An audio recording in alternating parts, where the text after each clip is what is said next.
নমস্কাৰ, মই গকুলে সপোন 24 লাইভলৈ স্বাগতম জনাইছোঁ। এতিয়া আহিছোঁ গুৰুত্বপূৰ্ণ খবৰলৈ। এই মুহূৰ্তত এটা ডাঙৰ গুৰুত্বপূৰ্ণ খবৰ। মেট্ৰিক উত্তীৰ্ণ শিক্ষাৰ্থীৰ বাবে গুৰুত্বপূৰ্ণ ঘোষণা কৰা হৈছে। শিক্ষামন্ত্ৰী মনোজ পেগুৱে নামভৰ্তি পদ্ধতি জনালে শিক্ষাৰ্থীক। দৰ্পণ পৰ্টেলৰ জৰিয়তে নামভৰ্তি কৰিব লাগিব উত্তীৰ্ণ ছাত্ৰ-ছাত্ৰীয়ে। মুকলি কৰা হৈছে দৰ্পণ পৰ্টেল আৰু মুকলি কৰা হৈছে দৰ্পণ পৰ্টেল। দৰ্পণ পৰ্টেলৰ জৰিয়তে ছাত্ৰ-ছাত্ৰীয়ে নামভৰ্তি কৰিব পাৰিব। এজন শিক্ষাৰ্থীয়ে কেইবাখনো মহাবিদ্যালয়ত কৰিব নোৱাৰিব আবেদন। মেট্ৰিক উত্তীৰ্ণ শিক্ষাৰ্থীৰ বাবে গুৰুত্বপূৰ্ণ ঘোষণা কৰা হৈছে। শিক্ষামন্ত্ৰী মনোজ পেগুৱে নামভৰ্তি পদ্ধতি জনালে শিক্ষাৰ্থীক। মাননীয় শিক্ষামন্ত্ৰী মহোদয়ৰ কিছু মন্তব্য আগবঢ়াইছোঁ। নামভৰ্তিৰ ক্ষেত্ৰত কিছুমান বিদ্যালয়ত ছাত্ৰ-ছাত্ৰীসকলে ভিৰ বেছি কৰে।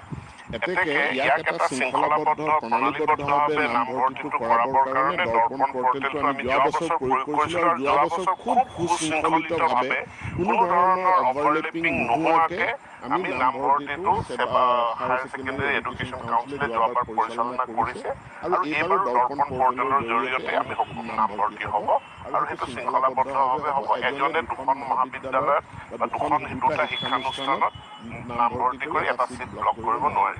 আমাৰ যিহেতু নামভৰ্তিৰ ক্ষেত্ৰত কিছুমান বিদ্যালয়ত ছাত্ৰ-ছাত্ৰীসকলে ভিৰ বেছি কৰে।